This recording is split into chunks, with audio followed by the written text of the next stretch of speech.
La rencontre d'aujourd'hui s'inscrit dans une série d'entrevues présentées par la Fondation Berthiaume du Tremblay. Notre objectif est de vous proposer des actions simples, concrètes, pour favoriser votre vieillissement en santé. Bonjour, je m'appelle Michèle Sirois et aujourd'hui, la thématique de notre entrevue, c'est « Bien vieillir chez soi ». La grande majorité des Québécois souhaitent vivre le plus longtemps possible dans sa maison. Et il semblerait qu'une des stratégies pour y parvenir serait d'aménager adéquatement notre maison. Alors, comment organiser mon décor peut m'aider à bien vieillir? Eh bien, on va tirer ça au clair avec mon invitée. Je vous la présente. Bonjour, professeure Jacqueline Rousseau. Bonjour, merci pour l'invitation. Ça me fait plaisir d'être avec vous ici aujourd'hui. Bien, nous aussi, parce que vous êtes une grande spécialiste. D'abord, vous êtes ergothérapeute, vous avez un doctorat en réadaptation. Vous êtes également professeur titulaire à la Faculté de réadaptation de l'Université de Montréal et vous êtes chercheur vous avez directrice de laboratoire, et j'aime beaucoup le titre, là, je vais le dire, il s'appelle Repère. Alors, Relations personnes-environnement, et tout ça se passe au Centre de recherche de l'Institut universitaire de gériatrie de Montréal. Donc, encore une fois, on a la spécialiste pour nous parler de pourquoi aménager adéquatement mon décor va faire que je vais vieillir en santé, ou en tout cas mieux vieillir. Aménager son domicile, ça nous fait changer notre perspective par rapport à notre quotidien, comment on fonctionne dans notre quotidien. Alors, plutôt que de se concentrer sur les diminutions de nos capacités ou les pertes de nos capacités, on va plutôt essayer d'analyser notre interaction avec l'environnement. Donc, c'est ce qu'on appelle l'étude de la relation personne-environnement. Donc, ici, quand on parle d'aménager le domicile, bien, la personne, c'est vous, comme personne aînée. Et l'environnement, bien, ça va être votre domicile.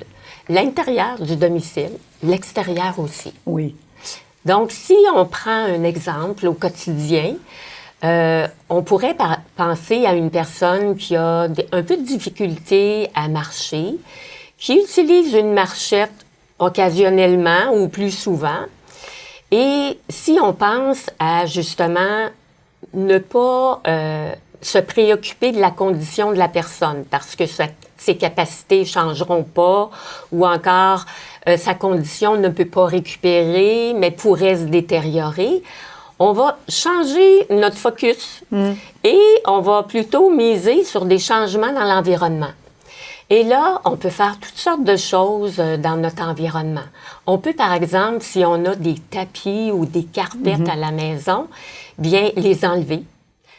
Ou si ils nous tiennent à cœur puis ont une importance principalement pour nous, pour des souvenirs ou on les aime, à ce moment-là, il faudrait les fixer bien adéquatement pour s'assurer que quand on circule, on ne va pas s'accrocher un pied dans le tapis.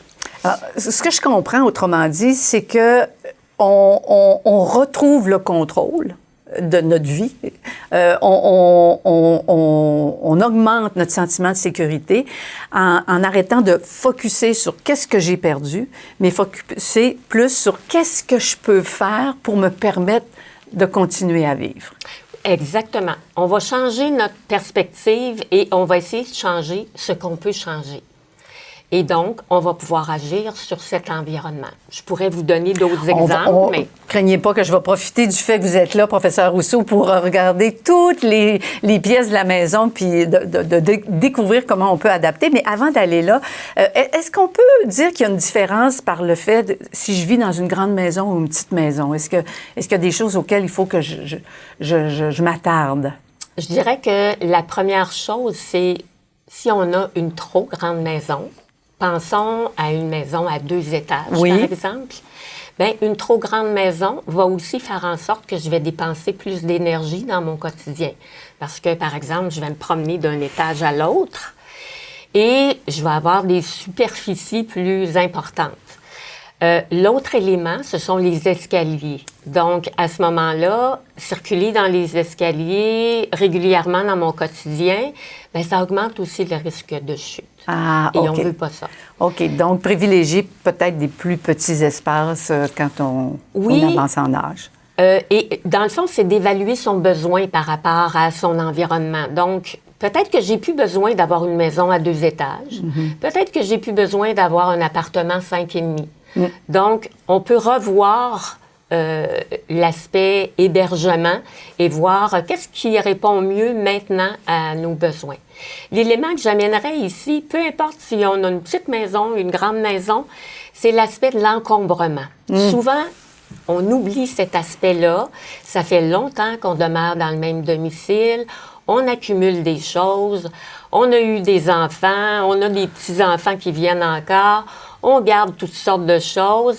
Et là, si on pense justement à se déplacer dans la maison, bien, si on a trop de meubles, si on est obligé de faire des détours à chaque fois qu'on veut passer du salon à la cuisine, ça devient plus compliqué et on augmente les risques, là, entre autres de chute, qui sont, je dirais, un élément important lorsqu'on vieillit. C'est drôle parce que vous parlez, professeur Rousseau, puis je vois du monde. Je vois des gens qui sont pas capables de se détacher des biens qui appartenaient à leurs enfants. On les garde parce que les petits-enfants vont peut-être s'en servir, puis on voit les maisons qui s'encombrent de plus en plus. Écoutez, là, vous parlez des escaliers. Est-ce qu'il y a des endroits qui sont plus à risque dans ma maison, à part les escaliers, on comprend? Et si oui, pourquoi ils sont à risque? On va habituellement avoir dans la littérature scientifique, là, si on regarde ce que rapporte la littérature par rapport aux expériences où on a documenté le vécu des personnes âgées à domicile, ou encore quels sont les types d'interventions qu'on fait le plus souvent lorsqu'on aménage le domicile.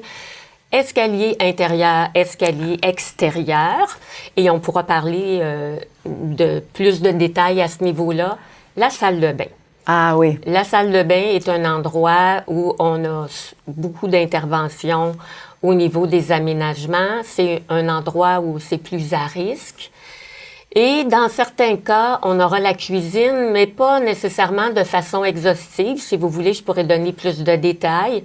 Ce qui me vient à l'esprit, c'est quand les gens ont des troubles neurocognitifs, souvent, ils se rappellent plus très bien comment fonctionne la cuisinière. C'est la cuisinière, à ce moment-là, qui devient, je dirais, le défi. Oui. Donc, l'aspect cuisine n'est pas primordial quand on regarde les priorités au niveau de l'aménagement du domicile. C'est vraiment entrer-sortir du domicile, donc les escaliers et la salle de bain. La salle de bain. La salle de bain, j'imagine, c'est parce qu'il y a de l'eau aussi parfois. Mais justement, allons-y. Moi, on va détailler ça. Si on y va, on retourne dans la cuisine. Qu'est-ce qu'un ergothérapeute peut me proposer pour me permettre de continuer à jouir de ma maison et de ma vie dans la cuisine? On peut modifier des choses de façon exhaustive et moins exhaustive. Oui. Donc, si on regarde, imaginons-nous être dans notre cuisine. Oui. Donc, si on regarde l'espace qu'on a pour circuler, si on a, par exemple, quelqu'un qui circule en fauteuil roulant versus quelqu'un qui continue à marcher, on n'aura pas les mêmes types d'aménagement. Donc, peu importe qu'on soit debout ou en fauteuil roulant, il faut avoir les choses à sa portée. Ah oui, pas faire comme ma mère avec son petit banc qui grimpait pour aller chercher les coupes de vin en haut. OK, oui. Exactement, oui. c'est un excellent exemple. Donc, les objets qu'on utilise quotidiennement ou fréquemment, on s'organise pour les mettre sur les tablettes du bas des armoires. On s'organise aussi pour éviter d'avoir à se pencher. Là. Vous savez, les armoires en coin, oui. là, on rouvre notre porte d'armoire, puis il faut presque rentrer dans l'armoire pour aller chercher nos objets. C'est pas une bonne stratégie. Donc, il existe toutes sortes de modifications qu'on peut faire au niveau des armoires, au niveau des rangements plus bas, pour nous faciliter les choses. Les tiroirs coulissants qui vont nous permettre là, de rester à notre portée. On va aussi modifier des choses au niveau de la robinetterie. Oui, c'est ça que j'allais dire. Souvent, quand on vieillit, on a moins de force dans les mains. Et Dieu seul sait qu'on manipule beaucoup dans la cuisine. Alors, est-ce qu'il y a des choses qui peuvent nous aider? Tout à fait. Donc, vous le dites bien, on a parfois moins de force au niveau de l'appréhension. Des fois, on a des difficultés au niveau articulaire aussi. Oui. Donc, ça vient nous jouer des tours. On a parfois de l'incoordination. Donc, difficile de s'enligner un peu plus. Donc, ça peut être des inconvénients. Donc, les robinetteries à levier. Donc, on a un seul contrôle. On tourne à droite, on tourne à gauche selon si c'est l'eau froide ou l'eau chaude. C'est une bonne avenue. Et souvent, il n'y a pas beaucoup de résistance, donc ça va me demander moins de force. Il y a de plus en plus sur le marché des robinets avec des capteurs. Et oui. Vous avez vu ça dans les endroits publics. Oui. On approche la main du robinet et là, supposément que l'eau va couler. Et là, on tâtonne. Ouais. Je vais le dire en bon québécois, il faut arriver au bon endroit pour le capteur. Donc, on a ça de plus en plus à domicile. Ça peut être un inconvénient. Si je présente des troubles neurocognitifs, c'est pas intuitif d'ouvrir un robinet pour avoir de l'eau de cette façon-là. Puis on l'a jamais fait. Exact. Ah. Et on va chercher le fameux capteur et on comprendra pas non plus ça se déclenche pas, pourquoi. Okay. Et on a la même chose aussi avec les robinets au toucher. Donc, la meilleure option, je dirais, c'est le robinet à levier qui va être plus convivial pour à peu près tout le monde. Donc, je retiens de mettre les choses dont on a besoin à portée, sans qu'on soit obligé de grimper sur le banc ou rentrer en dessous de l'armoire. Et on part de notre défi, finalement. Est-ce que j'ai des troubles cognitifs? Est-ce que j'ai des problèmes de préhension? Est-ce que je suis en fauteuil roulant? C'est à partir de ça qu'on va faire le bon aménagement. Oui, et on va aussi jouer sur les électroménagers. Ah oui. Les types d'électroménagers, les fours encastrés, le micro-ondes. Donc, dans certains cas, si on peut se permettre de changer nos électroménagers, on va aller avec des options. Il en existe beaucoup plus sur le marché qu'il y a 10 ans, même 15 ans. Donc, on va aller vers des options différentes pour pouvoir nous faciliter les choses. Pas trop compliqué, l'électronique avec le exact. La bonne poignée qui tourne, le bouton qui tourne, là, des fois, c'est ça, de ça qu'on a besoin. Consulter une ergothérapeute va nous aider énormément parce que c'est important de bien identifier ses besoins, de bien les évaluer pour pouvoir trouver les meilleures solutions et à meilleur coût aussi. Oui. Dans le sens où, parfois, on pense qu'il faut modifier un paquet de choses pour arriver à faire ce qu'on a besoin. Et quand on a une bonne évaluation, pour nos besoins actuels et futurs, à ce moment-là, on va être en mesure de mieux choisir ce qui convient. Et si on continuait dans la maison, est-ce que vous m'amenez dans la salle de bain, professeur Rousseau? Oui, et je vous dirais que le point commun aux salles de bain et à la cuisine, ça va être notre robinetterie. Okay. Ça va être aussi de dégager sous le lavabo et sous l'évier pour avoir de l'espace si on veut... si on est en fauteuil roulant, et aussi, on a besoin d'être assis quand on veut se maquiller ou quand on veut se brosser les dents ou se coiffer. Donc, on doit protéger la tuyauterie pour éviter les brûlures. Donc, on ne veut pas se brûler aux jambes quand on est assis. Et si on est en fauteuil roulant, on a peut-être des pertes de sensibilité. Même chose pour la robinetterie, l'eau chaude, on pourrait se brûler. Donc, on fait installer un contrôle de température, on appelle ça les contrôles thermostatiques. Et donc, on protège. Contrôle thermostatique, protection pour la tuyauterie sous le lavabo et l'évier. Et ça peut être très esthétique, là. Quand on fait des travaux de rénovation ou ça peut être des travaux mineurs d'aménagement. On peut faire...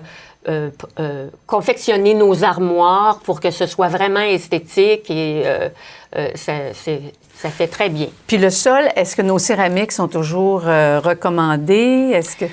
Il existe des céramiques antidérapantes, ce qui est un bon choix.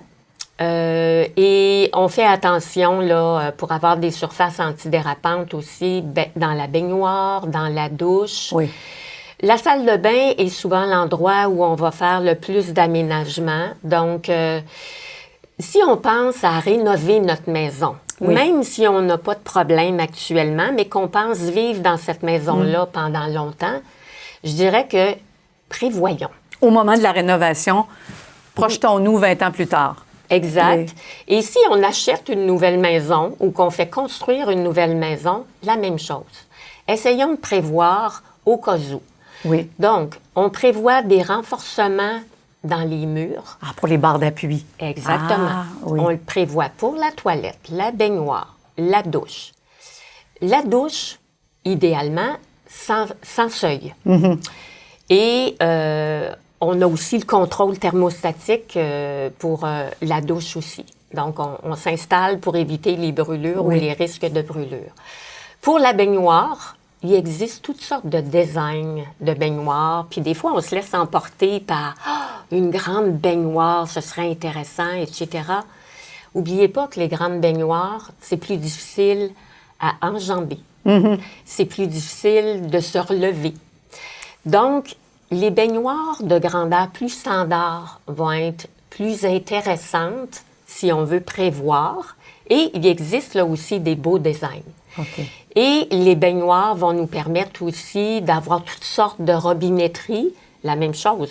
Oublions pas, le contrôle à levier est préférable pour les raisons qu'on a énoncées tout à l'heure. On continue le tour de la maison. On s'en va dans la chambre à coucher. À Oui. quoi il faut penser dans la chambre à coucher? On va penser à la chose qui est la plus importante lorsqu'on vieillit. On a souvent besoin de se lever la nuit pour aller à la toilette. Je confirme. Donc, oui, et moi aussi. Donc, on va s'assurer d'avoir une veilleuse qui se déclenche au mouvement, OK? Parce qu'on ne veut pas l'avoir allumée toute la nuit quand on est dans notre chambre.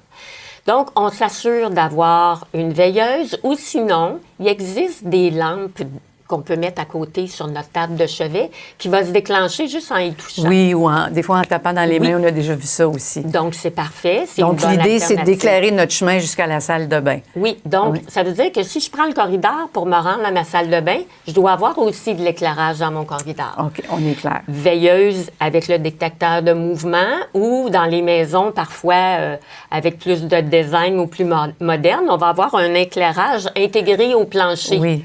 Donc, ça aussi, c'est une bonne alternative.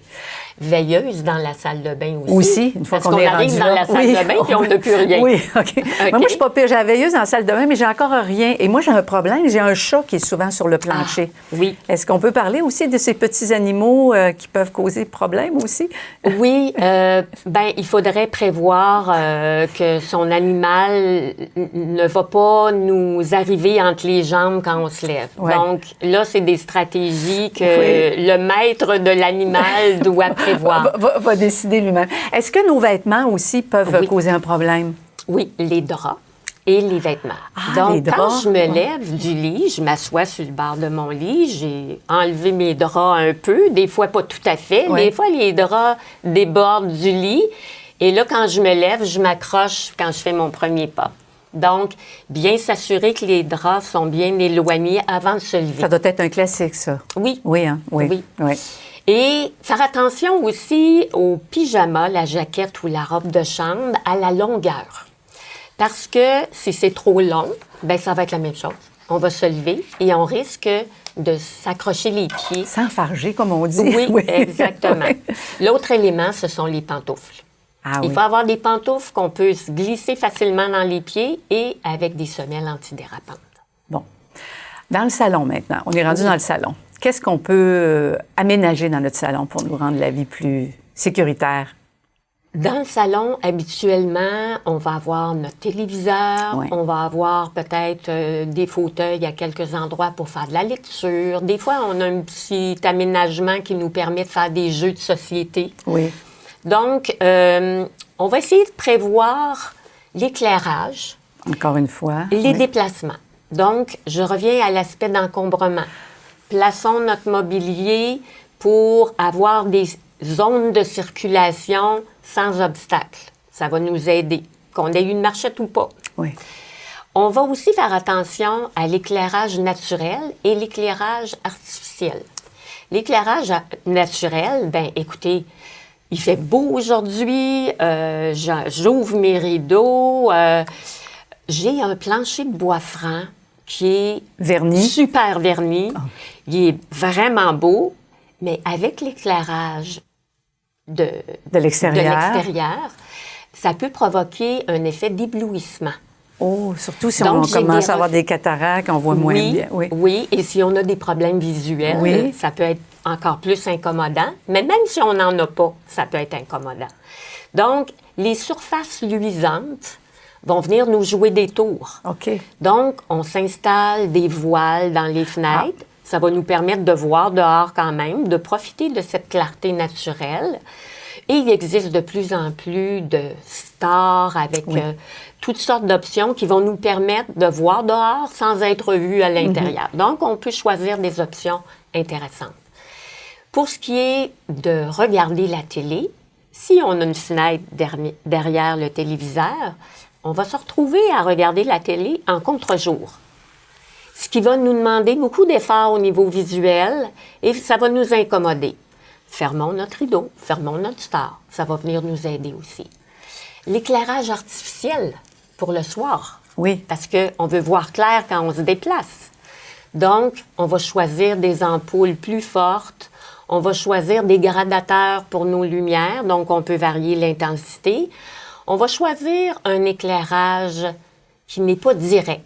Donc, indirect, parce que je ne veux pas avoir mes lampes ou ma lumière dans les yeux quand je me promène dans la maison. Mais je vais avoir un éclairage dirigé. C'est-à-dire que mon éclairage, je vais l'orienter pour voir où je marche, pour voir les objets que j'ai besoin d'aller chercher. Donc, éclairage indirect et éclairage dirigé va m'aider quotidiennement partout dans mes pièces. À mieux voir, oui, tout à fait. Exact. Et si on allait dehors? Parce que vous avez parlé qu'il fallait rentrer, sortir de notre domicile. Alors, si on pensait à l'entrée principale de notre maison. Oui.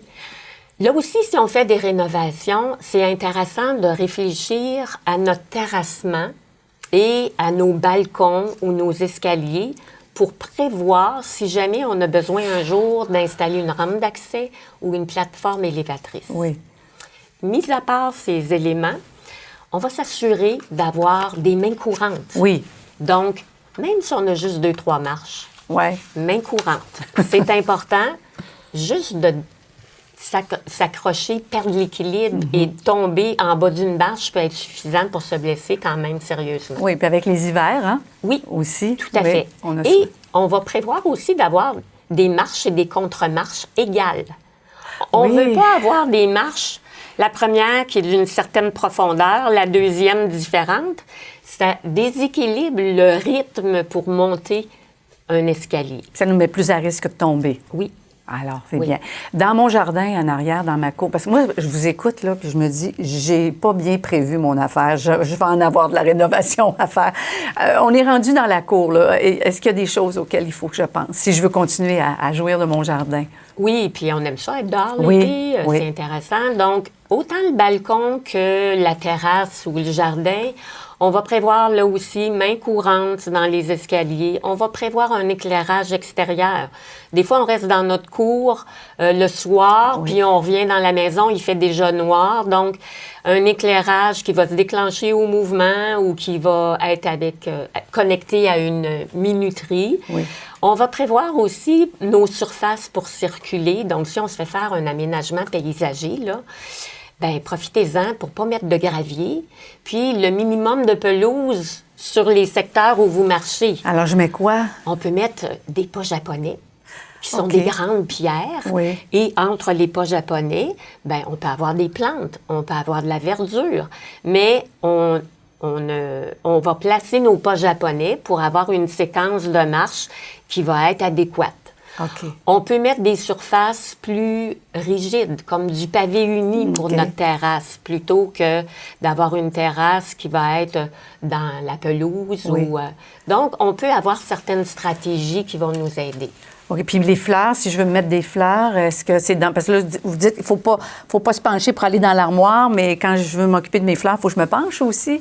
Oui. Donc, on va... Je suis en train d'avoir une consultation. Vous n'êtes pas au courant, vous êtes en train de me donner une consultation personnelle. Je m'en fais une à moi aussi. Bon, parfait. On va prévoir des bacs qui peuvent rester dehors l'hiver. Donc, ils peuvent être en pierre, ils peuvent être en surélevés, bois. oui. Donc, surélevés pour être à notre hauteur quand on est debout. Si on est en fauteuil roulant, bien, on les fait confectionner OK. à la hauteur pour que ce soit approprié en fauteuil roulant. Puis on peut encore avoir des fleurs dans notre jardin. Moi, ce que je Certainement. retiens, parce qu'on pourrait en parler encore toute la journée, ce que je me rends compte, et moi, j'ai eu à travailler avec des ergothérapeutes là, dans une autre vie, et c'est l'ingéniosité de ces professionnels-là. C'est sans fin. On pense que c'est pas possible. Trouve une solution. Ceci dit, il y a des programmes de subvention qui peuvent aider et l'ergothérapeute est au courant des programmes qui peuvent venir en aide là, financièrement. Je vous écoutais aussi, Jacqueline Rousseau, puis là, vous parliez d'enlever les tapis, de modifier les meubles. Moi, dans ma maison, tous les meubles sont placés exactement où je pense que c'est le plus beau. Alors, quels sont les freins à dire je vais réaménager mon décor? Qu'est-ce que je peux me dire et qu'est-ce qui peut m'empêcher, à part d'aimer l'esthétisme et la beauté? Est-ce qu'il y a d'autres freins? Et si oui, comment les contourner? Vous savez, quand on habite une maison ou un appartement depuis longtemps, on a un sentiment d'appartenance. Oui. On a un attachement à notre environnement, on a des souvenirs. Notre domicile a une signification pour nous. Donc, modifier les choses, ça peut prendre un certain temps. Et il faut parfois, si notre condition nous le permet, prendre le temps de faire ce cheminement-là. Et d'abandonner certaines choses ou de les donner à quelqu'un qui nous est cher. Donc, mais ce cheminement-là est important. D'accepter que ma grande motivation, c'est de demeurer entre ces murs-là. Puis pour y parvenir, il faut que j'accepte que le mobilier n'est peut-être pas placé exactement comme je veux, l'ampoule est peut-être un peu trop forte, et puis que j'ai dû donner mon beau tapis de Perse. Mais avec tout ça, je peux continuer à rester dans ma maison. Fait que j'imagine que la motivation de rester chez soi devient tellement forte qu'on accepte de laisser aller 2-3 trucs, je pense. Oui, et aussi, on peut envisager la possibilité de déménager. Ça peut être une très bonne option. C'est vrai, dans plus petit. Exact, ou avec un domicile qui peut être quand même assez grand. Par exemple, on change de maison, on avait une maison à 2 étages, on change de maison pour un plein pied. Et on vient d'avoir un aménagement qui sera avec toutes les pièces au même étage, qui va peut-être me permettre finalement de garder des choses que j'aurais dû délaisser. Effectivement. Bon, alors, si on regardait la technologie, parce qu'on a un petit peu parlé des robinets et tout, mais est-ce qu'il y a des choses qu'on peut... Est-ce que la technologie peut nous aider aussi à rester dans nos maisons? Parce qu'on sait qu'on reçoit beaucoup d'informations là, au niveau de la technologie. Oui, il y a une effervescence oui, voilà. Au niveau de la technologie. Et il y a beaucoup de projets de recherche qui se font en lien avec la technologie et le maintien à domicile. Donc, la technologie, c'est intéressant, mais il faut être prudent. Il faut se rappeler que la technologie ne viendra pas résoudre notre problème nécessairement à 100%. Donc, je pense, par exemple, à des systèmes que vous connaissez peut-être avec les médaillons, les pendentifs. En cas de chute, là, exactement. Problème. Oui. Donc, ce sont des systèmes très utiles, très intéressants, mais ils ne sont pas sûrs à 100%. Donc, il faut connaître les limites de la technologie qu'on achète pour pas se retrouver avec des déceptions ou dans des situations qu'on n'avait pas prévues et qu'on pensait que le système viendrait nous aider.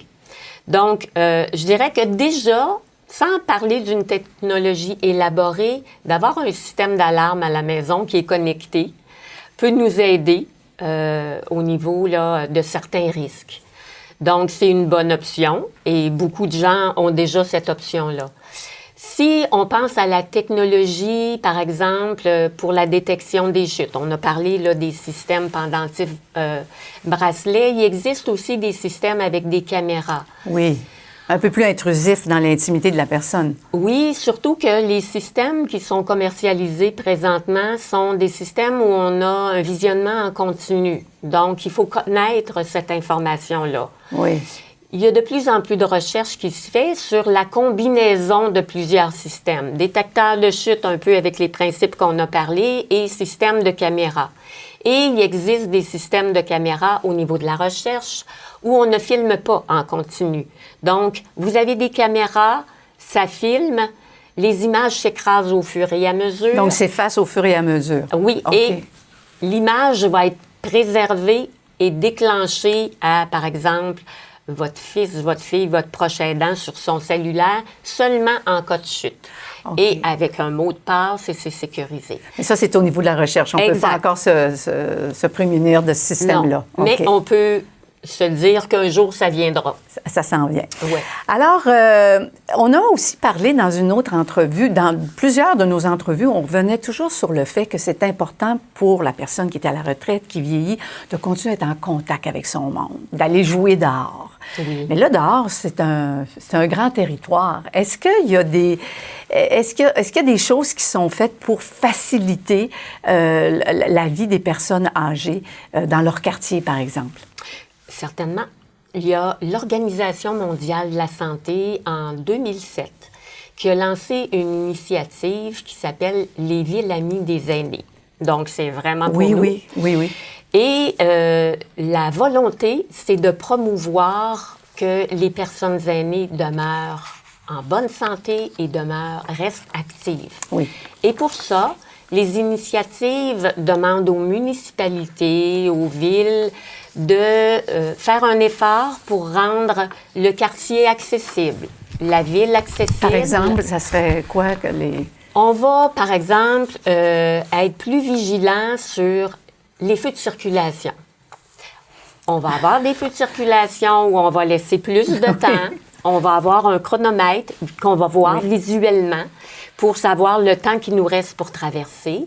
On va avoir aussi l'option d'enclencher un signal sonore si on a des problèmes visuels qui va nous permettre de repérer si on est dans la bonne voie pour traverser l'intersection. On va avoir... des bancs peut-être dans les parcs, un peu plus de bancs? Exactement. Si on laisse les feux de circulation et qu'on va se promener sur les trottoirs, on va voir de plus en plus le long des trottoirs, à une certaine fréquence, des bancs pour s'asseoir. Oui. On va les voir à l'ombre aussi. Ah! Parce que l'été, il fait chaud, hein? Oui. Ah. Donc, on veut s'asseoir pour se reposer. Bien, le banc à l'ombre va être plus prisé que les autres. Les passages piétonniers aussi sont importants. Et on va faire un effort pour en avoir de façon plus fréquente. Parce que s'ils sont trop éloignés, on ne va pas faire le détour parce qu'on a plus de difficultés à marcher ou on a moins d'énergie. Il n'y a pas de banc. Il n'y a pas de banc. Donc, on va prendre le risque qu'il n'y a pas d'auto, je vais traverser quand même. Donc, ce n'est pas une bonne idée. Alors, cette idée, ce concept des villes amies des aînés va favoriser des environnements plus accessibles, plus sécuritaires. Et la volonté, c'est de maintenir des contacts sociaux. De nous permettre d'aller jouer dehors. Oui. Bon, alors, Jacqueline Rousseau, professeure Rousseau, là, si je vous demandais d'essayer parce qu'on a dit beaucoup de choses, les grands principes quand on pense à aménager son domicile, qu'est-ce que vous me diriez? On va penser à conserver son indépendance. Donc, la motivation. Oui. On va penser à la sécurité, on va penser à se déplacer facilement dans son environnement. Donc, on revient à l'éclairage, à l'encombrement et à avoir des solutions d'aménagement qui vont être avec un usage intuitif. Je veux que ce soit facile quand j'utilise les équipements ou les aménagements qu'on aura faits. Donc, repensons à notre robinet avec le déclencheur à mouvement. C'est pas intuitif. Donc, c'est pas nécessairement la meilleure solution, surtout si j'ai des problèmes cognitifs. Donc, on va aller avec des éléments éclairage, encombrement, j'en veux pas. Je veux faciliter mes déplacements et je veux avoir cet aspect, diminuer l'effort que ça me demande de rester dans mon domicile et avoir des aménagements, des solutions intuitives. Et si je vous demandais bien vieillir chez soi, quel mot que vous utiliseriez, vous? Moi, je dirais que bien vieillir chez soi, c'est se donner la chance de pouvoir profiter de son environnement de domicile et de sa communauté de l'extérieur le plus longtemps possible. Et une des façons de le faire, c'est d'aménager son environnement. Et aménager son environnement va être utile pour la personne aînée, mais ça va être utile aussi pour les proches aidants. Et si je vous donnais le mot de la fin, Jacqueline Rousseau, qu'est-ce que vous aimeriez dire aux gens qui nous écoutent? Je dirais que penser à rester à la maison le plus longtemps possible, c'est de réfléchir à d'autres options que regarder strictement notre condition physique ou médicale. Tournons notre regard vers d'autres options, entre autres aménager le domicile. Et oublions pas que aménager son domicile, c'est une démarche. Ça peut prendre du temps avant de se décider, oui, avant de modifier certaines choses. C'est une démarche personnalisée. Et parfois, on a besoin de quelqu'un pour nous accompagner et l'ergothérapeute sera une bonne personne pour venir nous conseiller à différentes étapes de notre processus. Et aussi, oublions pas que ce qui est bon pour nous dans l'aménagement de domicile n'est pas nécessairement bon pour mon voisin. Donc, et inversement. Donc, j'insiste sur le fait que c'est une démarche personnalisée. Et c'est important de revenir à bien identifier ses besoins, bien les évaluer. Et j'imagine aussi, on pourrait peut-être dire en conclusion, pour ne pas voir ça comme une grosse montagne, d'y aller aussi à petits pas, commencer par une modification et puis au cours des jours, des mois, continuer à modifier pour s'assurer de continuer à être heureux et en sécurité dans notre maison. Tout à fait. Un grand merci, Jacqueline Rousseau. Je vois que c'est sans fin ce que vous pouvez nous proposer. Alors, sur le site de la Fondation, vous allez trouver d'autres documents que le professeur Rousseau va nous donner. Vous allez pouvoir vous informer. Et je pense que tous ensemble, on est en train de réfléchir à comment est-ce qu'on pourrait aménager notre maison. Si cet échange vous a plu et que vous désirez avoir plus d'informations, eh bien, consultez le site de la Fondation Berthiaume du Tremblay pour plus de conseils pratiques et des articles pertinents sur le sujet.